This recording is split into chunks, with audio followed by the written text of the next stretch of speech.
sometimes people have this misconception that, if we ask people, even if they weren't thinking about this, and particularly younger folks and kids, that I'm going to put the thought in their mind, even if they weren't thinking about it. But the truth is that most literature and the data show that if we ask the question, that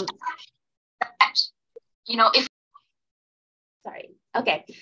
we ask the question, it does not plant the thought in their mind, but gives an avenue and opens the door to further conversation because they may be thinking it, but they haven't said it. And then the area that's near and dear to my heart, and that's kind of where my research lies, is the impact of suicide on clinicians. That most of the data and education and training is around suicide prevention, but nobody really talks about not all suicide is preventable.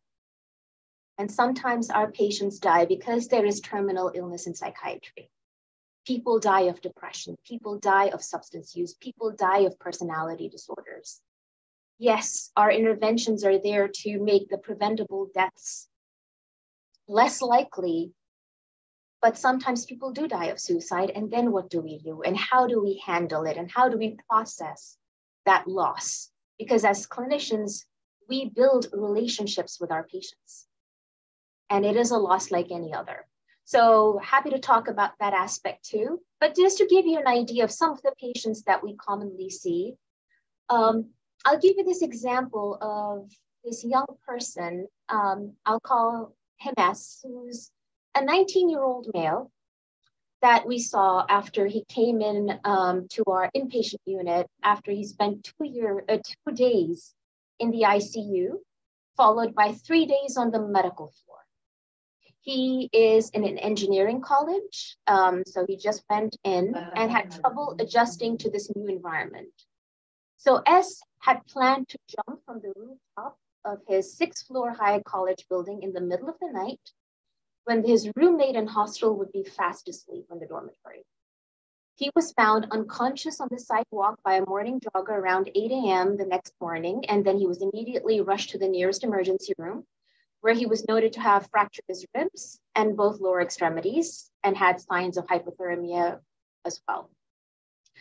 He gradually recovered, and then he was sent to an acute psychiatric unit for admission after he was medically cleared. He had casts on 2 extremities. And then when we asked S what happened, he just replied, "I don't know." Does this sound familiar? Or something you would expect? Any thoughts or ideas about this?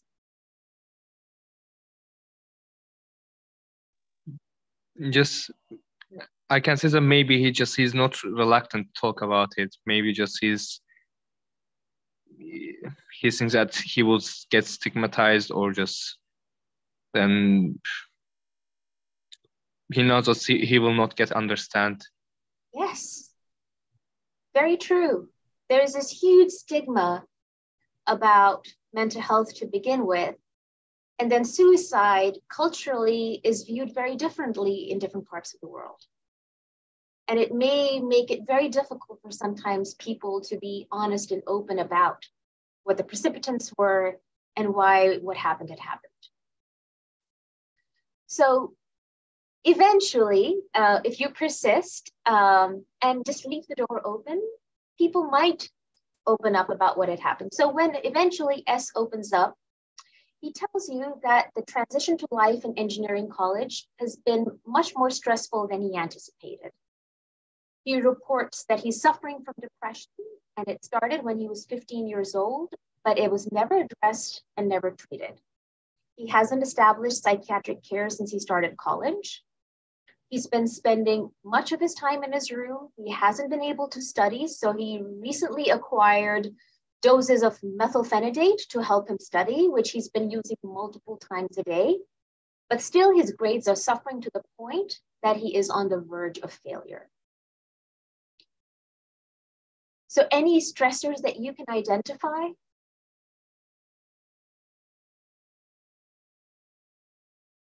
and I'll see if I can share my screen. So any thoughts about what are the stressful things going on in his life?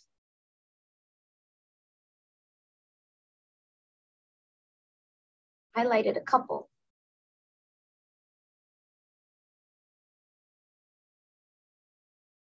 The way I like to think, yes, go ahead, Farhad.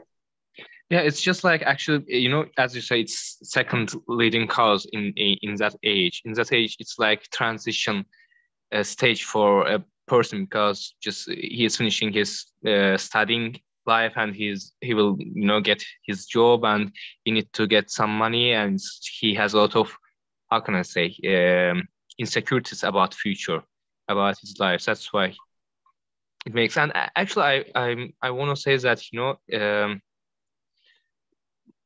like the prevention of suicide is also I think very just main topic, but it's like our system, like living system or just studying, it's too I think harsh for human system. And it's like when I see it, it's like you can't do anything about that actually, maybe as an individual. But I think that there are a lot of things need to be done, like related to decreasing stress level of person just for daily life. And just I wanted to say that that's my. Yes, you're absolutely right. I mean, this is what we call stress, right? That there is this general amount of good stress that people can tolerate. It becomes too much stress when the organism is not able to cope appropriately with the amount of stress that is being put on them. And what helps deal with stress is both internal coping strategies that we'll talk about a little bit, but also external supports, which is what you're saying, Farhad, that the system around you has to be conducive to providing you adequate support to meet the stressful situation. And when internally and externally you're lacking those supports, then what do? And it may create this situation of helplessness and hopelessness. So one of the very basic frameworks that I like to use just in the emergency room when I'm thinking about if somebody comes to me with attempting suicide or making some sort of suicidal attempt, is this, which is what is the risk versus what is rescue? This very simple framework, and I'll go a little more about risk factors and projective factors, but really risk is the lethality of the attempt and the lethality of means. So lethality of intent is, do you really, really want to die when you were doing this? Doesn't matter what you did, but at that moment, were you thinking of dying? That is the lethality of intent. So if I have an 8-year-old child who tells me that I'm going to swallow this crayon because I'm going to die, I know a crayon won't kill them, but they believe it will. And therefore, there is lethality of intent. And then the lethality of means is, again, did the means that they use lethal and would have caused harm? So a lot of times we see people overdosing on ibuprofen and acetaminophen.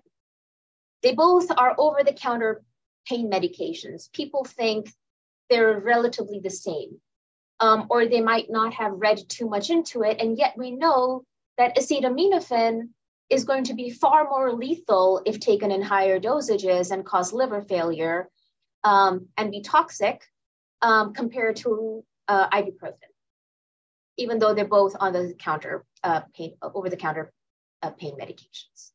So they may not think it might be as harmful, but they didn't appreciate just how lethal something could be. So it's the lethality. Did it cause impaired consciousness? Was there any physical damage? And was the method reversible? That is the total risk.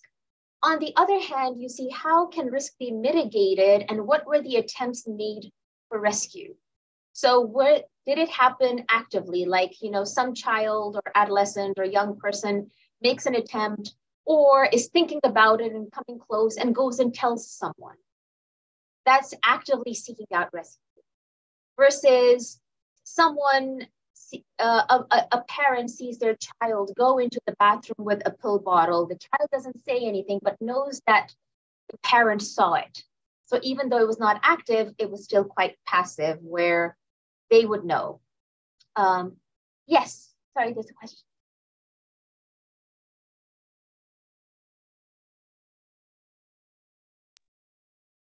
Excuse me, it was by accident. Oh, okay.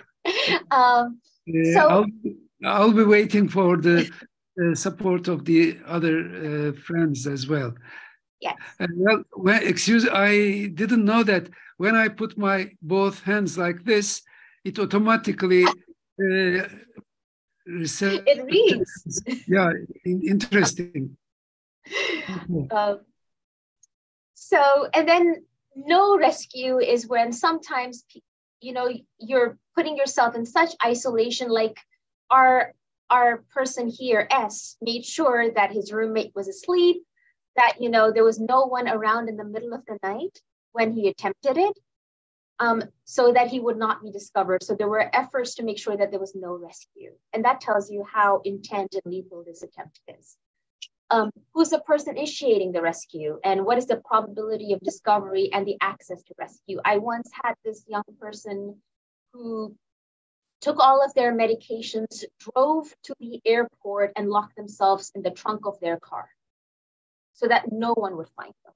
So versus someone who knows family is at home, someone or another is going to walk into their room and find them. And there is some attempt at rescue. So thinking about this, any thoughts about the case that I presented? Or any thoughts that all of this brings up for you? Or questions?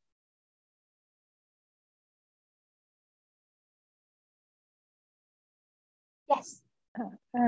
It just brought something into my mind that I graduated last year, and now I'm working in the emergency room of a state hospital. So yeah, I am in the disaster zone. That's why, our psychology changed a little bit. So my ideation of life and death and all this just changed. And now, yeah, we are trying to help people. But for example, I'm not really sure if there is enough psychological support in my area, or I don't know what we can do as the general practitioners in the emergency room. I don't know really. And yeah, what you told just now reminded me something, that we are now facing more poisoning cases actually. And I didn't really take them like they are something, a result of this psychological stress maybe in my area. And it was like, it wasn't really lethal in my cases. Like they came with, for example, they took some pills, like many pills, and they came to the emergency room. It wasn't lethal because they told it afterwards. They just admitted that they took the pills and they don't want to die now. So they asked someone to help and take them to the emergency room. And we could help. I didn't really see the case where it was in a different way. He attempted, and the result came in a bad way. But now I'm seeing that it is a kind of now a call for us, that they are saying they want help. And I really didn't think about it this way. I was just trying to help them in the emergency room, but I didn't just send them later, for example, you should take this person to psychiatry later. I didn't tell it. Yeah. Well, I think you bring up a very important point that sometimes, it is a call for help. And something I've come to believe is that, pain is pain. And suffering is not a competition. That if people have a lot of emotional, psychological pain, they are suffering. And you have to figure out what are they saying to you? And this may be their way of saying that I have tried whatever I have tried to cope with this and have failed, or I'm not getting anywhere. And this is beyond me, where I need other external support and intervention because I've exhausted my internal resources. And either we need to focus on building those internal resources, as well as providing the external supports to help keep someone safe. And similarly to what you did in the emergency room, the first thing we have to do whenever, whether it's low lethality, high lethality, just a thought versus someone who did something, no matter where they lie on this spectrum, the very first principle is how do we keep them safe and how do we keep them alive? Because it may be just a thought right now, but the fact that you are there means that now we have to intervene one way or another, and our intervention has to be in line with what is needed at that moment. So for someone who's in the emergency room, a way to think about these things and what you can do in that moment is to think about what are, sorry, I'll go back.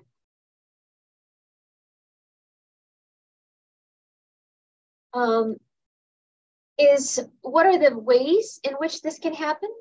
So you already talked about like poisoning, but there's, it can be anything that's readily available at home either. So whenever we're saying you have to, make sure that there are no lethal means at home, and parents or family members, please make sure that you secure and because sometimes, and particularly for younger folks, suicide attempts can be very impulsive, that there isn't a lot of thought that goes between the thought coming to you and then acting on it. For younger adolescents, it can be within the hour, like in minutes, that they thought of something and then they acted on it.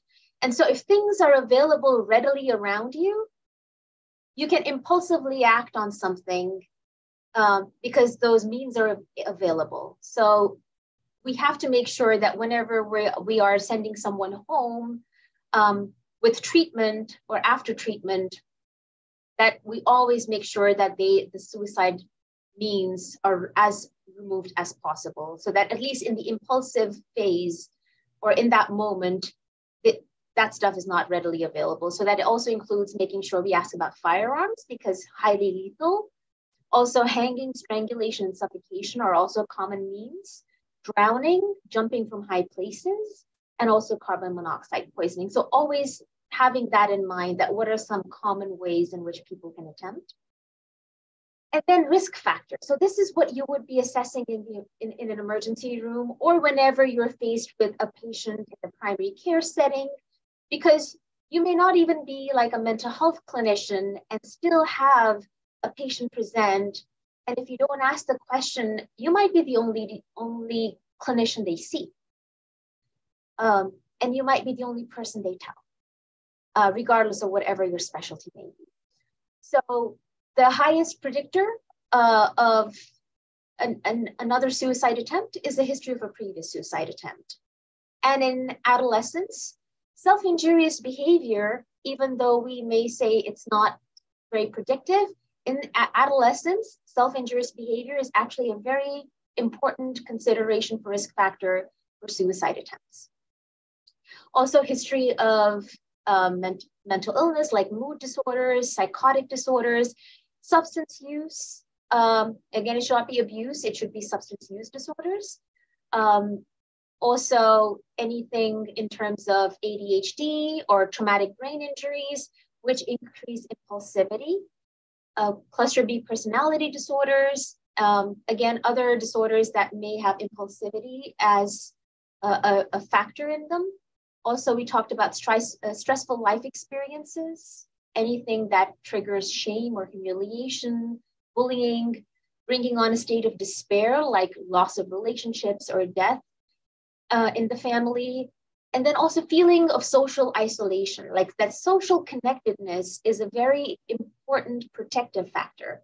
The more connected we feel to people in our lives, then we have a reason to stay for them, or that we have these relationships that keep us secure and grounded that we can rely on.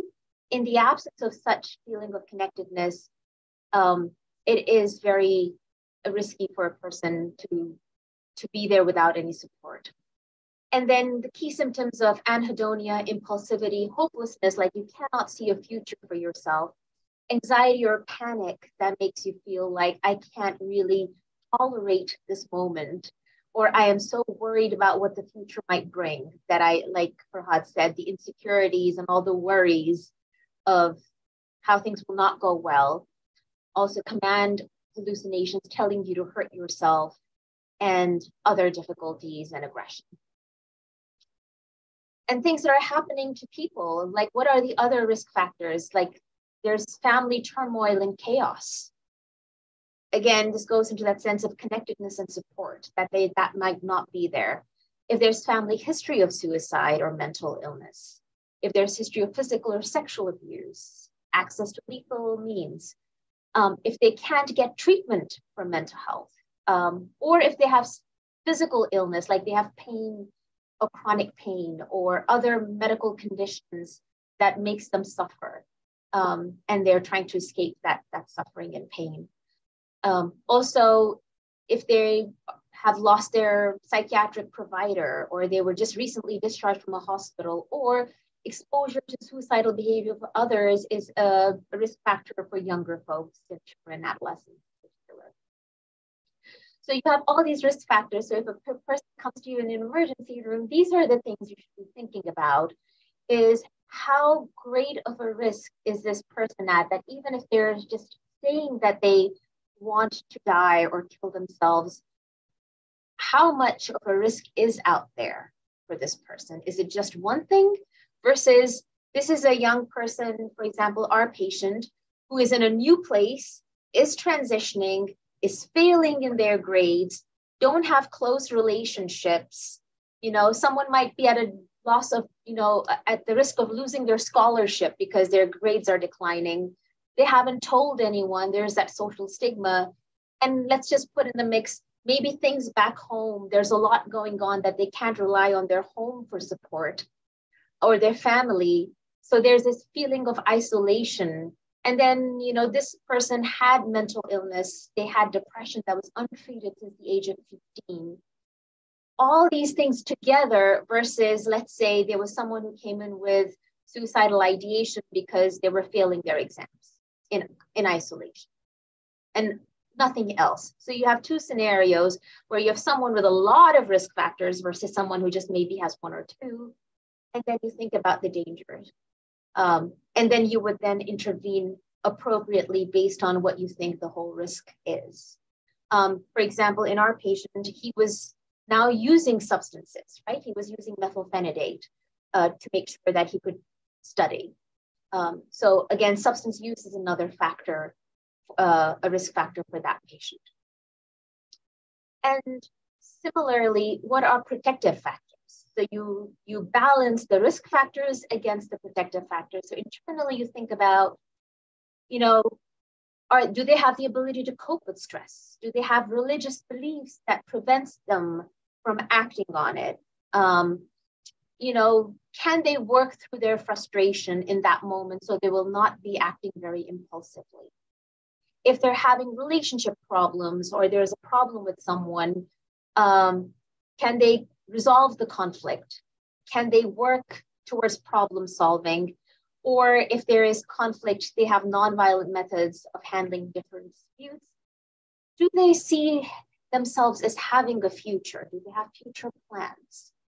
Or are they like, I can't tell you how many times I see young kids and adolescents who say, I can never picture myself grown up. I don't think I'm going to be alive then.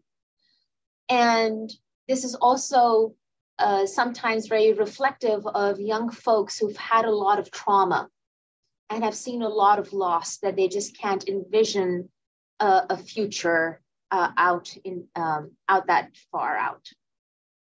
And then externally, are they responsible to children or pets or other people in their lives to take care of? Do they have good, positive relationships with their clinicians? Do they have social supports that they have people in their lives that they can rely on, regardless of where they're situated? And then, do they have care for their mental, physical disorders or substance use disorders, and that they have a sense of connection with their family and their community? So then you kind of see how much of these protective factors they have. And do the protective factors, are they in place? And do they outweigh the risk factors in the moment, that you can safely say, yes, this person, he's only having a thought. He hasn't acted on those thoughts like our patient did. They have a clinician they can go to who will take care of them. They have a family who will watch over them and make sure that they supervise them and keep close monitoring. And this is a person who actually can go home, versus is this a person that we really need to hospitalize just to keep them safe because they lack the resources to be able to do that on their own. So I'll take a pause here and see, are there any questions or thoughts? Thank you. Thank you very much. I think either the student colleagues or Professor Jenkins or Professor Barron may share their experiences at this point.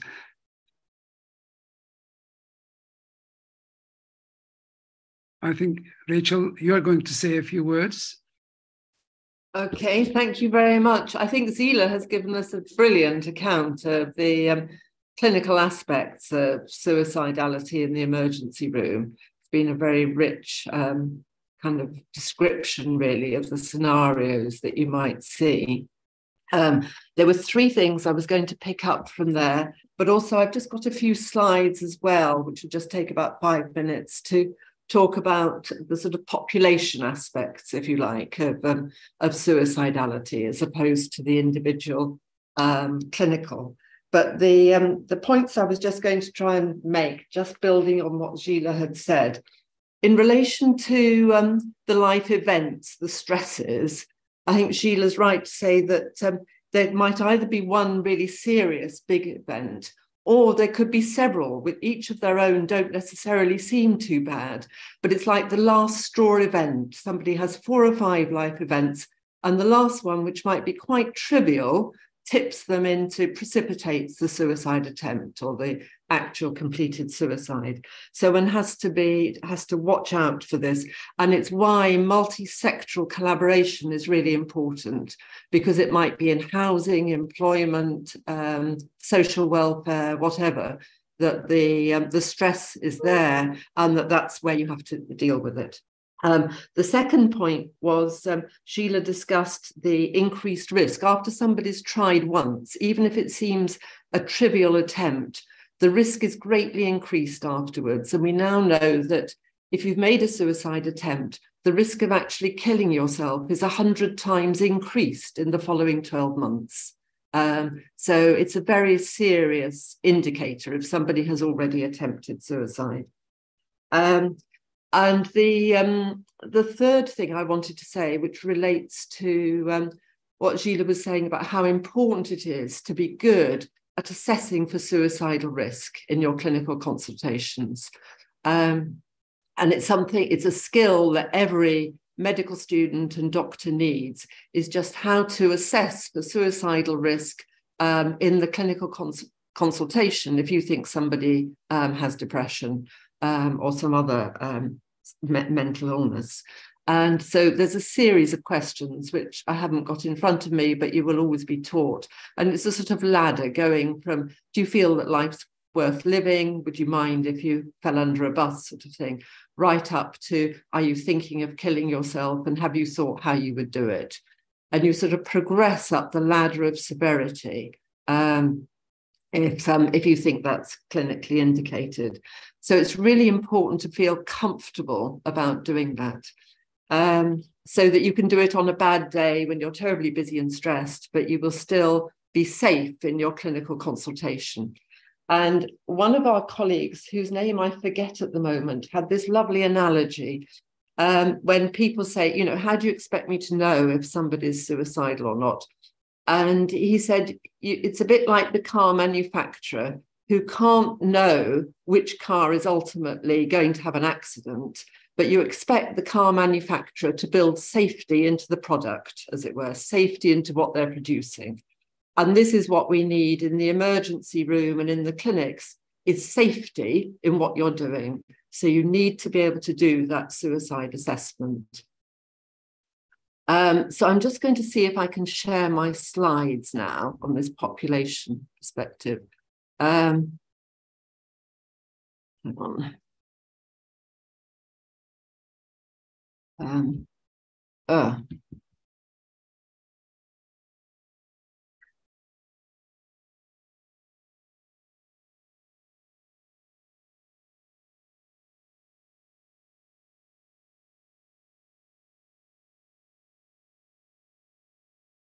Sorry, I'm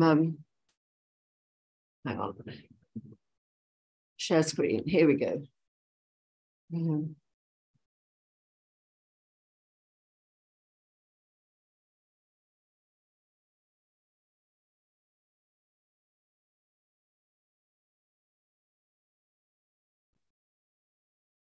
Can't quite see how to. Anyway, can you see this? Yeah, we can. I'm just trying to get it up on the whole screen, but I can't quite see the icons at the moment. Yeah, anyway, I will try. So,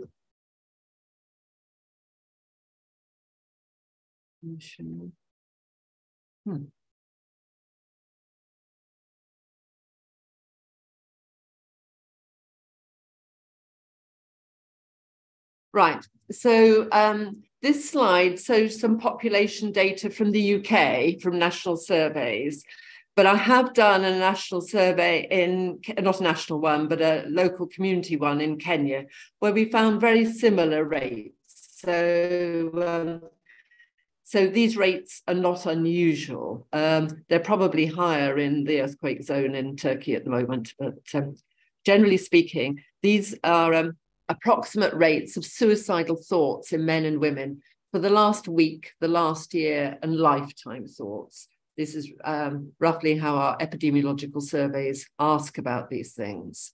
So you can see that over a lifetime, more than 10% of men and nearly 20% of women will have suicidal thoughts. So this is not unusual. Now, it's sometimes said that, you know, people, it can be a rational decision to kill yourself, you know, and who are we to intervene? And this and Arthur Koestler articulated that concept in one of his books. However, if you look at the link between suicidality and mental illness in epidemiological surveys, you find that hardly anybody has a suicidal thought who hasn't got a mental illness. All right. So they go with mental disorders. They're very highly associated mental disorders. So in our study, we found that only 0.5% of the population who had suicidal thoughts did not have an accompanying mental illness, all right, in the last week. Only 2% of people who'd had suicidal thoughts in the last year did not have a mental illness. And only 3% who had suicidal thoughts over their lifetime did not have a mental illness. So for all intents and purposes, you will find a mental disorder in people who are suicidal, right? And of course, this has implications for people who want assisted dying as well. By and large, they have a treatable mental disorder that should be addressed. This next slide is the slide about suicide attempts in the past year and lifetime, just showing how over a lifetime, how many people do it.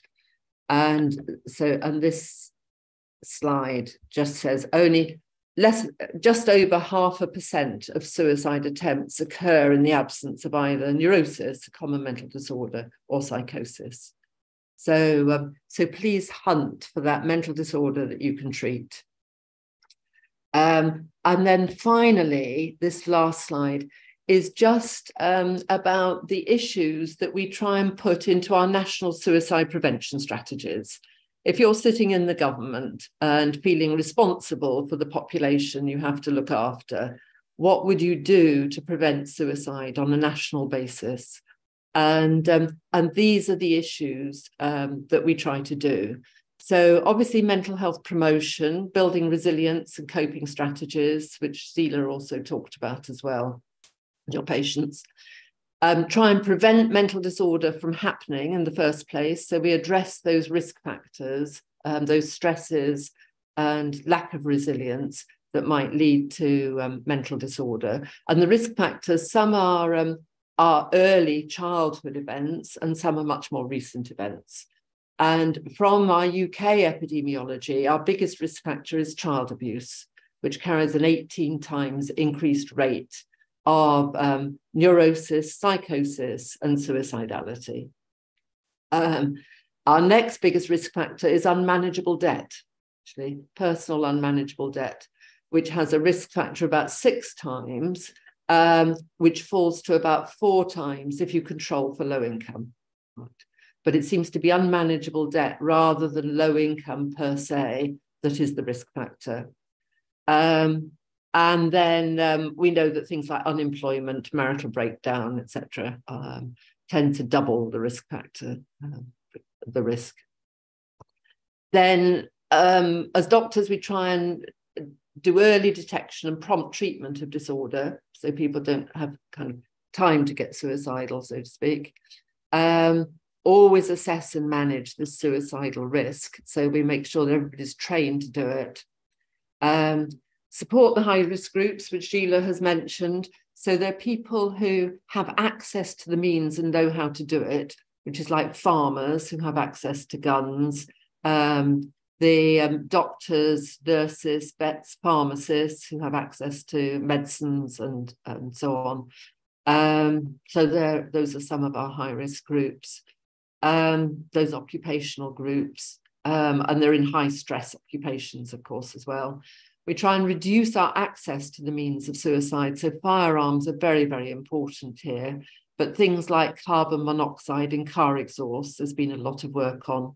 Controlling access to paracetamol, so only selling it in small packs. Yeah, a number of other related interventions. It's important to audit all your suicides, so we learn the lessons. How did it happen?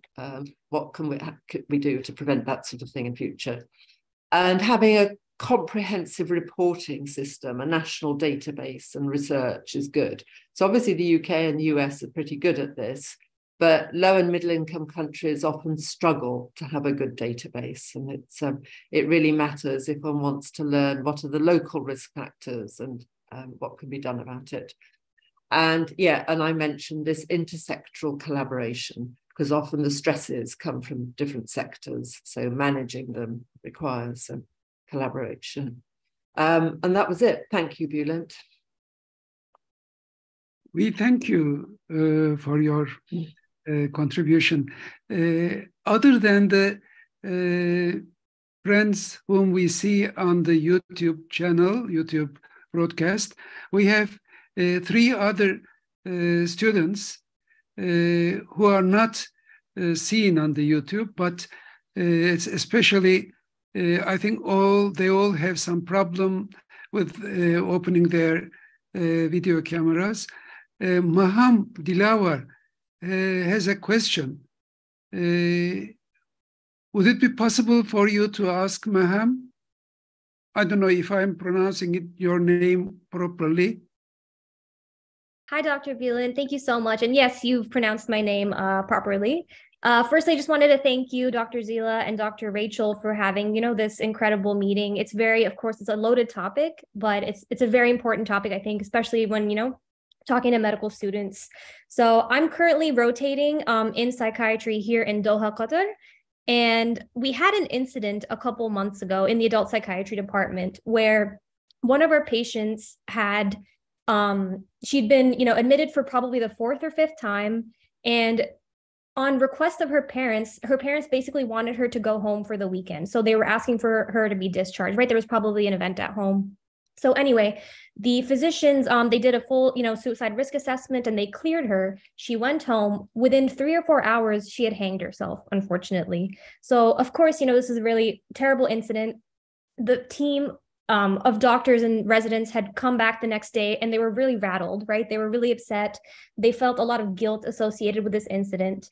So I think the reason I asked this question, Dr. Rachel, more towards you, but of course the rest of the preceptors as well, was how much of these types of events are related to like physician negligence versus how much of it is just like simply just like not out of our control as a medical healthcare worker?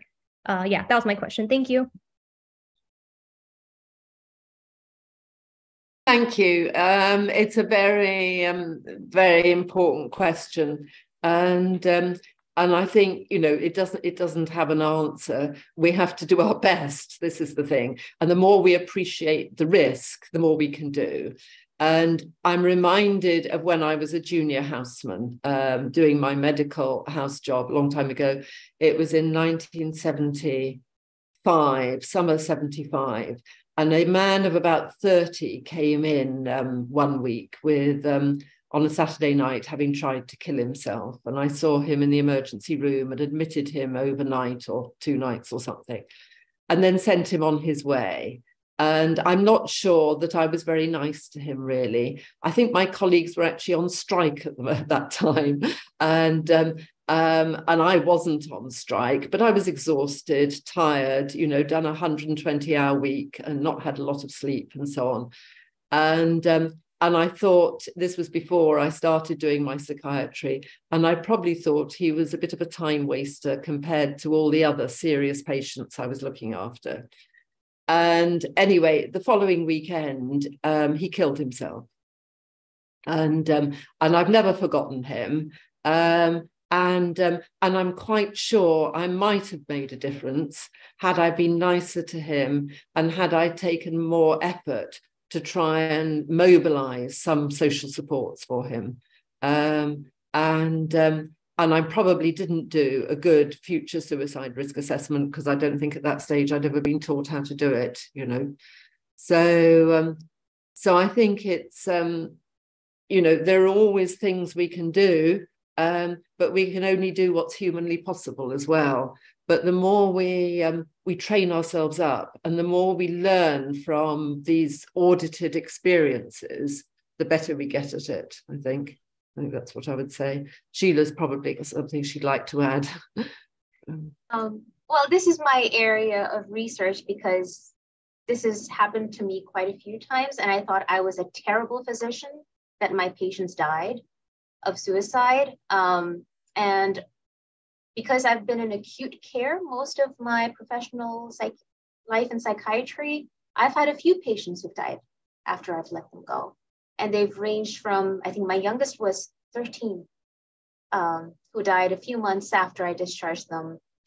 There was a 16-year-old that I discharged on the Thursday after like a week or more, like 8-day-long hospitalization, where they were perfectly safe. They felt ready for discharge. I discharged them to their therapist appointment. They had an intake for an intensive outpatient program that Friday, but then something happened over social media and that young person hanged himself. And, Monday I come to work and they told me, that kid you discharged on Thursday, he killed himself. And so I think this is where Dr. Jenkins mentioned that, you do an audit. And one of the things I realized is just like Dr. Jenkins said, you do your best.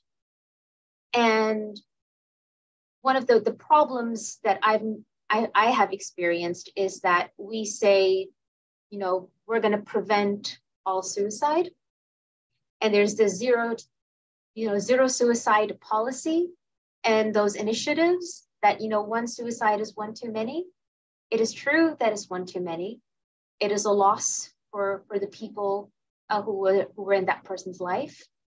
But truly, how much of that can we humanly predict and prevent, particularly as clinicians? And realistically, how much can we predict suicide? Our algorithms are not perfect.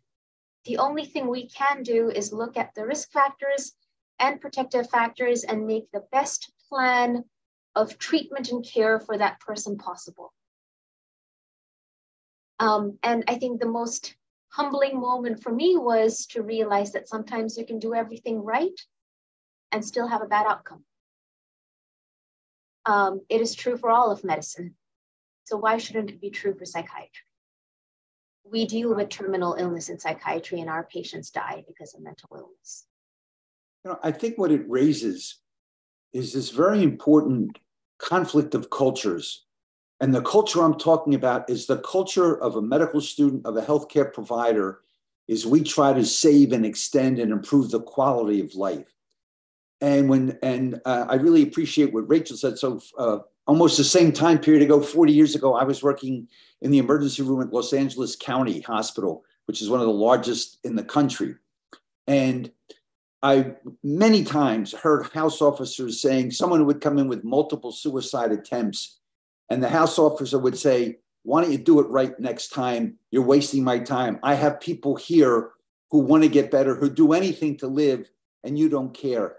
And I think one of the things why this is so difficult for physicians around the world is it's so different than the culture that we were trained in. We're trained to do everything we can to try to extend life, even though the quality of life might be very poor. And this was an issue that I dealt with, like Rachel, as a CL psychiatrist.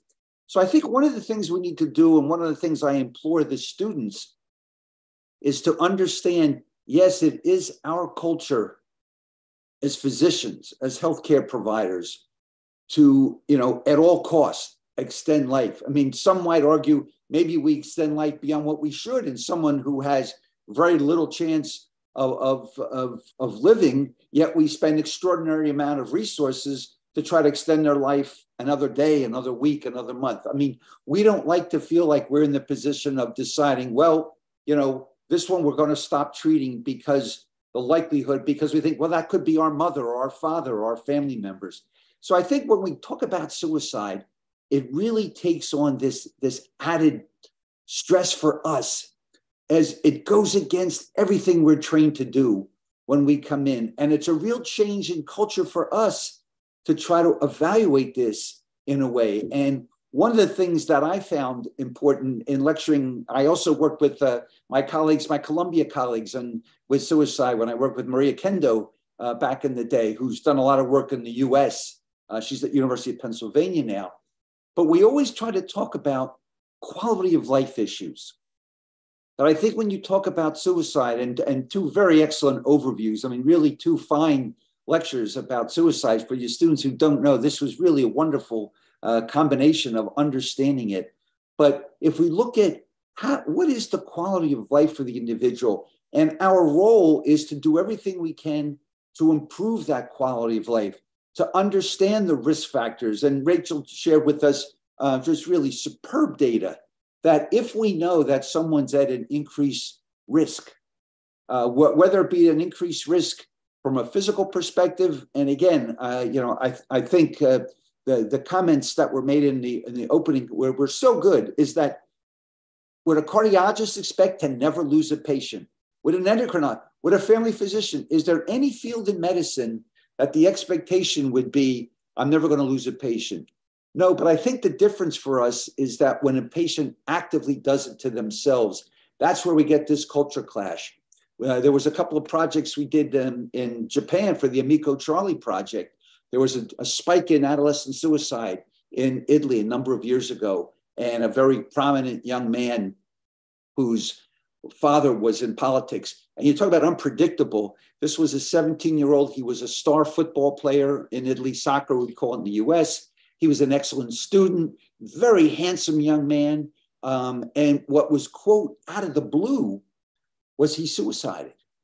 And his father was devastated. And they got a lot of money from the Italian government to develop kind of again, 17-year-old, right in that, right in the time frame, age frame that we mentioned earlier. And it had no incident that anyone could identify of depression. The only thing that people identified was that he had become a little bit more impulsive, that he wasn't really sad, but he'd been a little more quick-tempered, a little bit more impulsive. And to make a long story short, we were able to develop what's called the Amico Charlie Project, which continues to this day, which is very much peer-based and peer support, so people don't feel alone. But actually, it started my career in looking at the impact of concussions. The one thing we were able to find out is he had had probably 4 or 5 concussions, the first one starting at age 8 in playing football, soccer. And now we know that impulsivity can be very prominent. So that there are other medical and biological issues. But what I think Rachel's point was so good is looking for the hidden psychiatric symptoms. Patients won't come in necessarily and say, I've been dealing with anxiety and depression or adverse childhood experiences from a very early age, that this is a puzzle that's got a lot of pieces to it. There's not 1 or 2 pieces. And I think we saw a number of the really critically important pieces, that always be looking for it, always ask about the quality of life. And Rachel just gave a wonderful, shared her slides with us. So I think this is why this is a very difficult topic, because as we just heard, when a patient dies, we feel like a failure because we're trained to pass the test is to have the patient survive. Well, and I think that's why this becomes so stressful for physicians, even psychiatrists, that, we're taking care of a patient. It's like we failed the exam, the ultimate exam, when a patient dies. And I think that's what gets a lot of people to feel very uncomfortable with it, to not want to ask about it, what we call the ostrich syndrome in the United States. Put your head in the sand and make believe it doesn't even exist. So that's why I think this is one of the most difficult, but maybe one of the most important topics for medical students to start thinking about when you're early on in your career, so that you have the resilience and you have the tools. As Rachel said, when she didn't have the tools, she was a young house officer.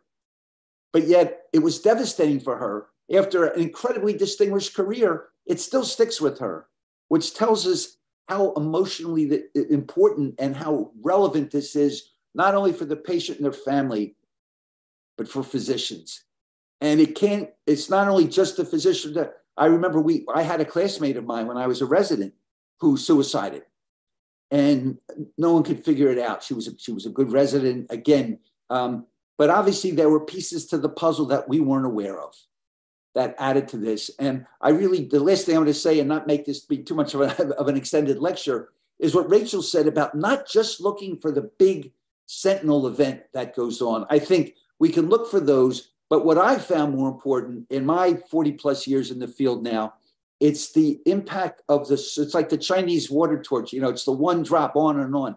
It's those smaller things that have the cumulative effect. We might go back to the sensitization kindling model that we learned about in neurology. And I think for suicidality, it becomes very important to not just focus on the things that maybe their own family members might have picked up on. But it's this combination. And one of the things that I'd like to ask the students about and to get your input on is my own personal belief as someone who's very non-techie. I don't participate on social media because I don't have the time, and I'm sure I would screw it up anyway. But I really like to hear from the students. I believe my hypothesis is that things like bullying and the negative impact of social media, because I believe when I hear from my adolescent, and I like we heard earlier, I dealt mainly with adolescents and young adults earlier on, and I think now the role of social media and the impact on that. If someone says, you thought was your best friend, and they say something that, we've all heard those, but I'd really love to hear your thoughts on the potential role of social media as maybe a much bigger piece of that puzzle than we've encountered. We know about the bullying piece, but I think it's the subtle things. And to me, when we're talking about suicidal ideation attempt, as Rachel said, there's almost always some other emotional thing going on. Unless it's concussion, they don't always have a history and we do know increase in we've got some pretty good data on that from the sports leagues. But would you feel comfortable sharing with you your thoughts of social media and then your thoughts of hey, if I'm a physician and my patient dies, I've failed.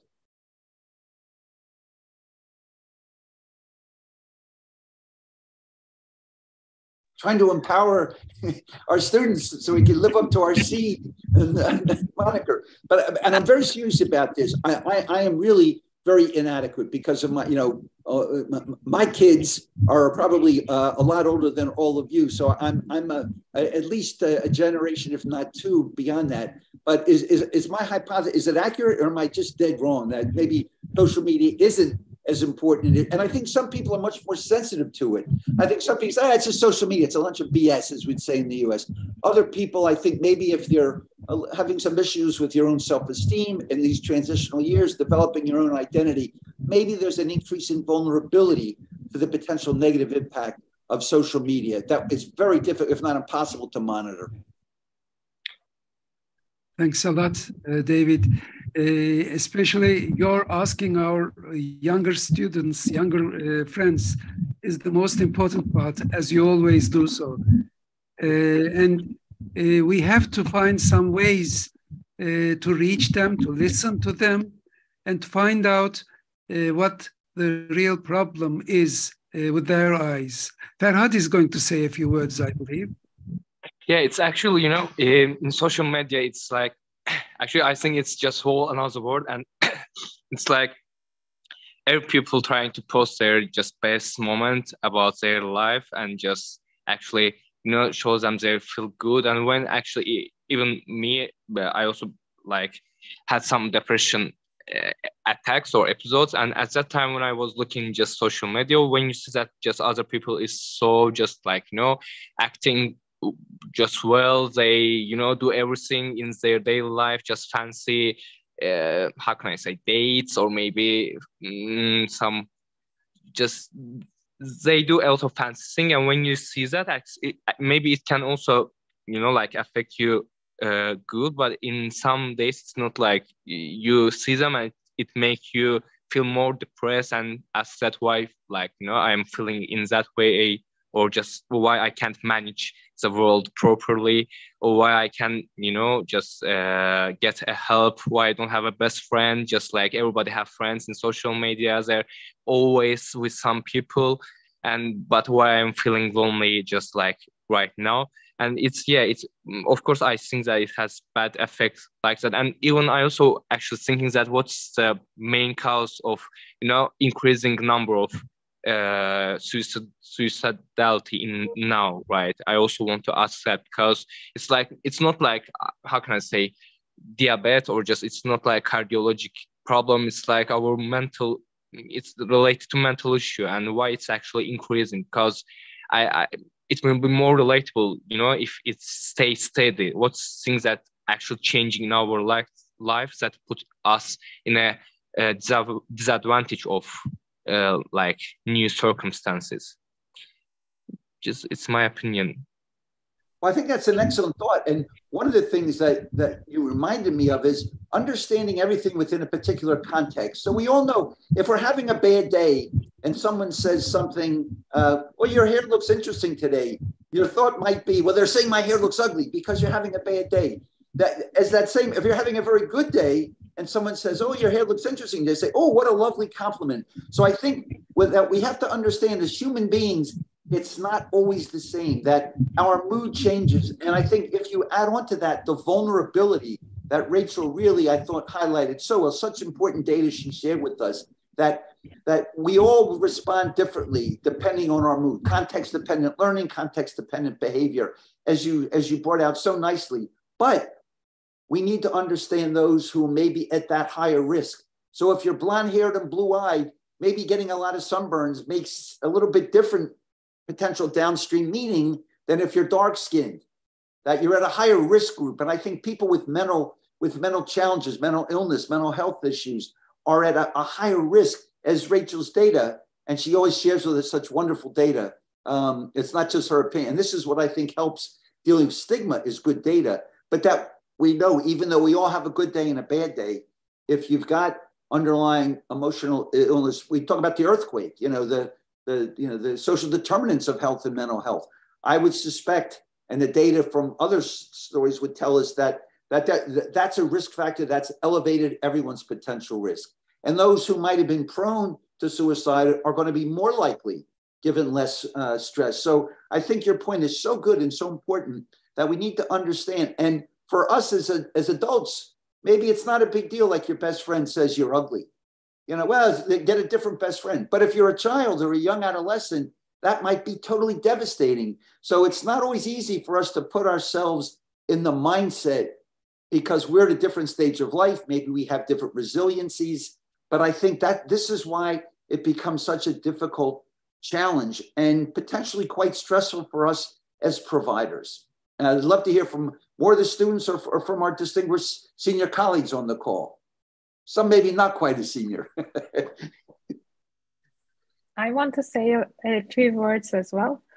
I am full of, I'm really thinking about this topic because it affects me a lot. I can tell you this. And I was always thinking that I am maybe old-fashioned because I don't really like the new world for new generation. And because now the concept of beauty really changed with social media. Everybody uses filters. So they want to show themselves as the best. And every time you see them, yeah, they are just in the best mood. They are just in the beautiest way. They look and you have a lot of people that you can be exposed to actually. So you feel like you are in a big world where you can find anyone. Now the world is just like not only your village or not only your city. You can just find anyone just on the other side of the world. But at the same time, this is a fake feeling I see because they don't make enough efforts to hold the people in their life as they are. For example, now we are students of a faculty. We are here. We are in the same environment. They say, for example, I have a number of friends. Actually, they are friends like on Instagram, but if they are really friends, we don't know. But they see them as friends. They put them likes, or when they share something, they make comments. So they see themselves as a result of it. So this really affects our life, I feel. And I also had a case very recently, and an adolescent that I knew, and she committed suicide. And I really blame social media for this because she had a false concept of beauty. She started to think that she wasn't beautiful enough, she wasn't successful enough because she was comparing herself all the time with the others on the social media. Now we are really exposed and everybody just writes the best and their qualities on their page. So now I don't feel myself special anymore. Maybe I am here talking with you, distinguished people here maybe, but everybody has someone, an acquaintance that they can know, that they can find. Everybody is just a random. And now I don't feel really like myself, a special girl anymore. When I was in my class as a kid, I was really appreciated. My world was smaller. And my teacher said, yeah, you are the best. Maybe I was reading books. I used to read books, still I read, but it meant something. Now it is quicker, and this is another factor. Everything is just quicker. You need to follow, you need to be updated. So yeah, I have many things, but I will just stop because this is an important subject really, and I'm really affected and I'm thinking about it every day, really. Thank you for sharing that. I think the speed is another thing that I remember we used to talk about back in the old days. We used to call Polaroid pictures. You could take a picture and literally in a minute, you'd get to see. We thought that was extraordinary as opposed to film and you'd send it in. Now, who would wait a minute to see the pictures, you know, when you take with your smartphone? So I think that speed factor is, you raise some very, very important points about, you know, we don't know that if that person is even them or if they Photoshop their image so that they look like somebody they want to look like. It's not really them. So thank you for confirming my concerns that the downside, and I was thinking maybe it's just my rationalization because I'm so poor at it that I don't want to do it. But the reality is I've always felt, and I really appreciate, you've made me feel good, our students, saying that maybe this is an issue. Not that we should get away, I don't think I'm saying that we should just go back to having, landline cell phones, and discontinue communication. But I think there's a downside to it. And we as psychiatrists need to be aware of it. Not that we're ever going to change it. As we say in the States, that horse is out of the barn, the genie's out of the bottle, whatever metaphor we want to use. But I think we need to understand the important role of this. And I frankly worry a great deal. And I'm going to have to rely on your generation of how do we deal with this going forward? We're talking about AI now and what can happen. But how do we know that it's accurate? We assume everything on the web is accurate, like it's going to be in the New England Journal of Medicine or in World Psychiatry, that is, and yet it could be something that people have very, very different agendas for. And they're not looking out for overall public health. So I thank you for making me feel better that my hypothesis is we need to be cautious with social media, that there's a dark side, there's a soft underbelly that we need to be looking at, because I think it potentially, and I appreciate your kind of confirming this, could be that thing that tips one over the edge. So if you've got mental illness, you've got a lot of issues going on, your board exams are coming up and the family issues, and we know COVID created a lot of social stresses around the world. My fear and fantasy was, because they didn't have the data like Rachel shares with us, her wonderful data, is that maybe social media in that at-risk vulnerable population that's having mounting stressors, emotional, physical stressors, as you say, identity issues, mirror transfers, going back to the old Freudian concepts, but that social media could potentially be something. And I've seen it and I've read about it from colleagues where it seems to me maybe that was, the old metaphor, the straw that broke the camel's back. My understanding of the research on social media is that the jury's still out. It might be helpful for us, it might be bad, it's probably both. And at the moment when they do studies, it's usually volunteers, responding. Right. So it's not a good sample. So until we've got, double-blind RCTs, we won't really know whether social media is helpful for us or not. But I think there is good psychological research that, you can only cope with about half a dozen really good friends, intimate friends who you can confide in, who are really going to be supportive. So social media is obviously not generally supplying that. It's your in-person friendships that are going to give you those sorts of supports, even if you might be in contact with them on social media from time to time. I think there is a kind of time issue. And one of the reasons people like David Bulent and I don't do social media is we're busy doing other things. And if we were prominent on social media, it would take over our whole lives. And so you probably cannot be a good academic and be on social media all the time, because there just wouldn't be time. So for me, the time issue is terribly important, and it's distracting you from the times when you might just want to phone a friend and have a good long conversation, or go out to dinner with a good friend and have a good chat and so on. So there's only a finite number of hours in the day, and being constantly on social media is taking you away from other quality of life issues. And the other thing I would say was just this lunchtime, when I went into my local little town for my chill out coffee and lunch, which is Hay on Wye, it's the literary festival town, and there are a lot of bookshops there. And I wandered around my favorite bookshop and came across this enormous table of books all about telling you how to slow down. So it's a big issue. And so obviously much needed at the moment. And the other thing I would say, just as an anecdote, was when I first started in research, an exchange of letters with a colleague, say in Columbia or Harvard or Johns Hopkins or something, would take about a month, really. You'd sit down and contemplate the letter, you'd write it, get it typed up, post it, it would cross the Atlantic, and then they'd do the same thing, and then it would come back. So it would be about 4 weeks to have an exchange of letters. Now, if you haven't replied within the day, they send you a reminder, So It's so true.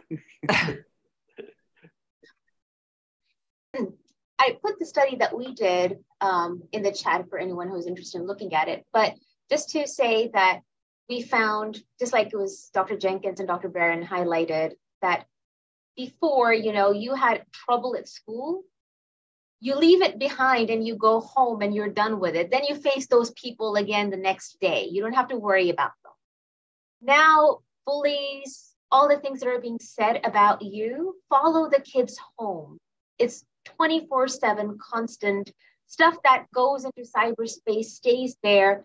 Who knows who took a screenshot about something nasty, who sent it where, what goes where. I mean, the biggest reason kids have a meltdown and end in my emergency room is because they had their electronics taken away. And they had a sort of a, behavioral episode of behavioral dysregulation. That's why they ended up there.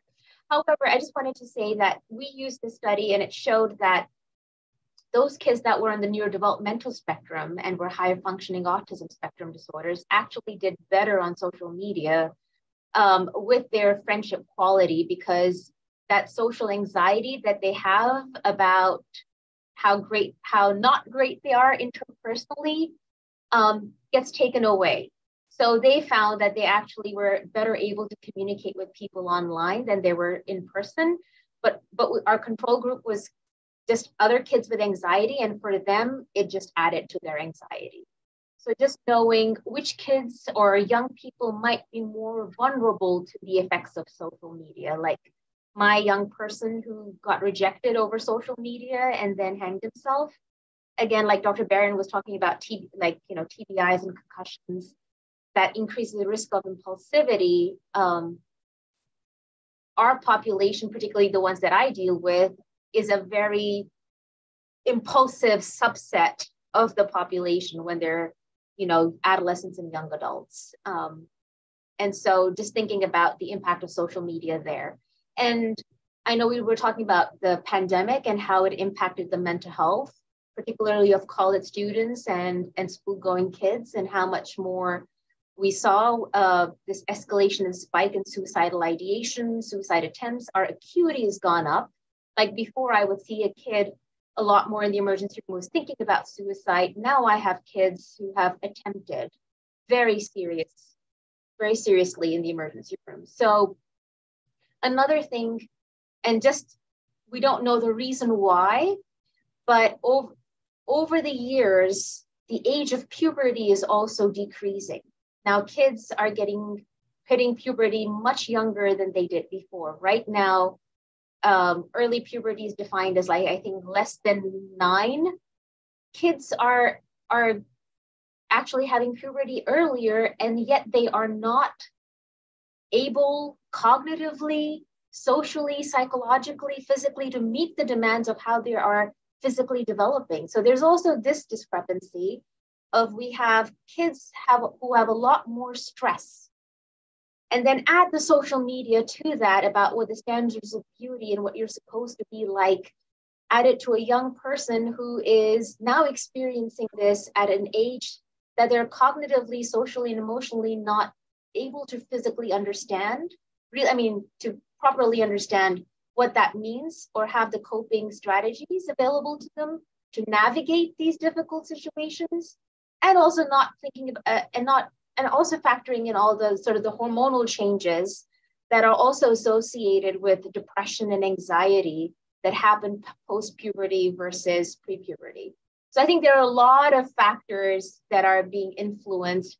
We don't know how all the blue light is impacting pediatric brains and all that screen time and what's that doing to neuronal development, attention circuitry, impulsivity. One of the things that they found is the association of a lot more screen time in younger children increases the risk of inattention because the stimulation is so fast. Like the number of scene changes is within split seconds. And I remember growing up watching Mr. Rogers' Neighborhood and things were just so slow. Like you would go and he would talk slowly and things would take time.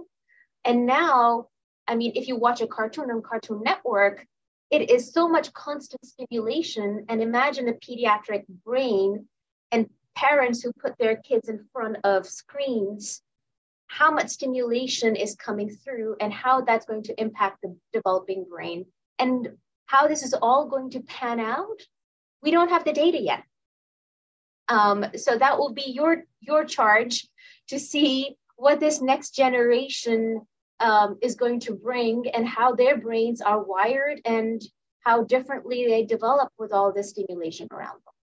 I'd like to ask the students, what would be your recommendations to how we, because I think it is true that there's no question that social media, there can be a positive effect. Look at Zoom. I hate Zoom, but if it weren't for Zoom, we wouldn't be able to have this rich discussion. I mean, we couldn't all fly to Istanbul or to the UK or, you know, come to Los Angeles, although we do have gorgeous weather today in Los Angeles. You might enjoy it here. I don't know what it's like in Boston, but maybe I would love to hear from the students. What are your thoughts? And since we're focusing a bit on the social media, what can we do to pull out the maximal amount of good from it and to minimize some of the downside? I think you are experts, and I would love to hear, if you were in charge, what would you be doing to use social media to promote mental health, and certainly not to become, you know, a part of exacerbating mental stress, mental challenge, mental illness? I'd love to hear from you. Actually, it's just came to my mind, like, you know, when we start to use plastic, maybe it's in the first place, it's like, yeah, it works for us, just it makes us easy to keep our meals. But then, you know, with the exaggerated use, we know that it's like actually pollution, and we put some set rules related to that to, how can I say, decrease the pollution, and like maybe find some other technique to keep our food and other things. And it's like on social media, it's also like that. It's like we made something that we don't know its effect, and we see that it's actually affecting in a bad way, and maybe just putting some set rules to that, or just like, for example, how can I say, children can use telephone until 18, like that, because, you know, when you're actually adult, you can maybe have, how can I say, stable mindset, and you can choose your option more rationally. But when you are children and you don't know its effects, just you actually consume it, and just with its effects, you can't do it. Like it's affecting you, and you don't have any, how can I say, you don't have any thoughts related to that. Maybe it's like we can decrease the screen. It's again, like as Zila said, it's like puberty is much earlier now, and because just children can access to porn or sites from telephones so easily, and they just like it's so easy for them to consume such kind of materials, and we can put some limitation for that websites, or just maybe other things can done like that. I do think it's addictive. I think it fulfills the criteria for addiction. And phones are addictive. Every time you get an email or a WhatsApp or something, it's a reward. So you're always looking again to see if somebody else has got in touch and so on. So one needs to kind of recognize that and learn how to handle it. I do think it's helpful to keep kids away from it for as long as possible. My little grandson was kept away from screens till he was about 5. But he came to stay with me this last week, and I thought he was horribly addicted to watching Star Wars videos on my laptop. We had to negotiate sharing my laptop because all he really wanted to do was watch Star Wars videos on YouTube, you know. And it's a shame. He has a lovely, wonderful, expanding 8-year-old brain. And to be so narrowly focused is a terrible waste, you know, when there are so many other life experiences to be exposed to and to learn about and experience and enjoy. So I think it's a challenge about how to control this kind of beast that we have in our midst, you know. And as David said, there's a lot of good things that we all find. And I also, use the internet and like watching various programs on catch-up TV and so on. But it's so easy for it to take over one's whole life, and we're not out there experiencing the natural world, and we're not out there experiencing our real human company. So, yeah, as Bülent says, it's the challenge for the next generation, because I don't think we've solved it. There is a challenge, time challenge. We are almost, we have come to 90 minutes limit. But I think Yasmin wants to say something. Hello, everyone. I hope you can hear me. Well, we do hear you. Actually, I wanted to add something. As Dr. Jocelyn, we have worked in a mental health organization in our medical college. The thing that I noted in coming generation is, especially after the COVID pandemic, that the use of social media among educational institutions have increased. So it's like it's impossible. It's like hard to refrain children from using media.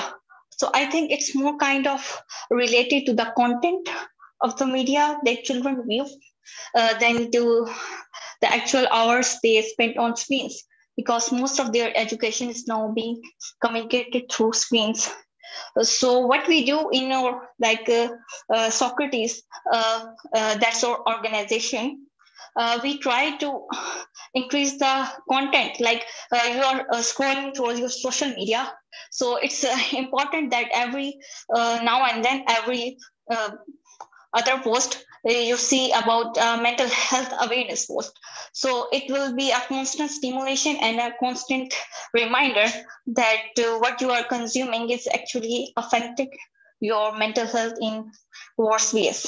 So I think we should work on improving the content of the social media, and because obviously we can't just take away the screens.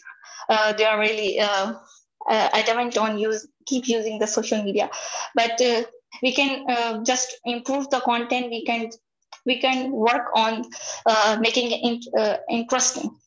And actually, there are a lot of the thing that I was noting recently, that there are TikToks that are actually giving misinformation. They are romanticizing mental illnesses like depression and anxiety. They don't know the real meaning of these illnesses, but they are kind of romanticizing this, and everyone is like, I am depressed and I'm sad. And it's like it has become a trend to gain attention. So I was thinking that we should actually talk about this as well, on how to tackle the misinformation and myths that are plaguing the minds of our teenagers and children. Thank you very much. Actually, we thank you a lot. You have brought an interesting aspect. I keep saying that we have about 90 minutes every month, but we should not limit ourselves with these online meetings. We have our seed group, as you all know.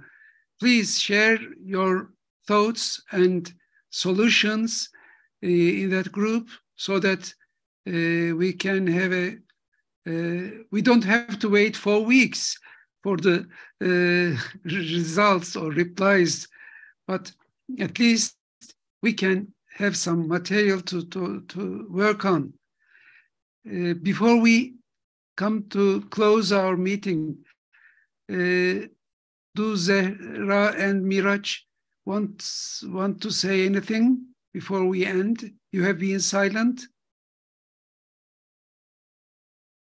I want to say thank you to everyone, because my closest friends had experience with the suicide. It was so sadly, and hopefully she's fine now. It's important to me to listening all of you. Thank you.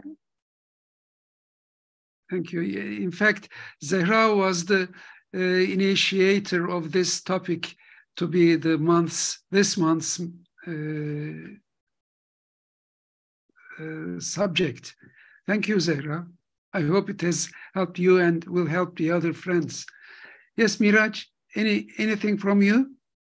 Yes, I also want to thank you for the great talk. It's actually for quite, good points that we touched on, both for the risk assessment for suicide as a physician, and it was a quite good refreshment, and it's really, get enhanced by the data you shared. The findings from the studies was really helpful for me, and also it's quite good to listen how to handle suicide cases from a physician side when your patient committed a suicide, and how talking about this also was quite helpful for me for my practice, and for also the support for my colleagues who also encounter similar cases. So it was quite inspiring and quite supportive for me to talk on this topic. Thank you, Zehra, for coming up with that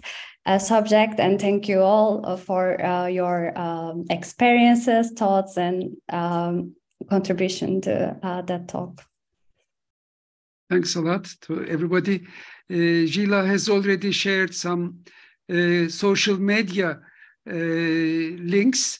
We all know they are helpful for most of us, but not always. We have to, as people say, we don't have to be used by them, but be able to use them when necessary. Well, again, let me ask for the last time, would any one of you like to say the final words? There was one thing I forgot to mention, which is relevant, I think, to what Kashmeen was talking about when she talked about trying to make the content on the internet better, as it were. And that is that the UK and probably other governments are trying to now clamp down on these internet suicide chat rooms, which we know encourage people to kill themselves. So there's efforts to make them illegal, and I'm afraid I can't quite remember if the law here has been passed or not, but it is certainly written into draft legislation now that those sites will be shut down. So I think that's important. Okay, thank you all. Hope to see you in another meeting some other time. Sheila was our guest. Sheila, thank you very much for opening up the discussion. I believe we all have lots more to say, but for today, let's stop here. Hope to meet next month. Bye. Thank you so much. Thanks, Sheila. Bye. Thank you very much, Bulent. Lovely to see everybody. Yeah. Bye, David. Good to see you, Rachel. Thank you. Bye, everybody. Too. Yeah. Lovely to meet you, Sheila. Likewise. Yeah. All best. Well done.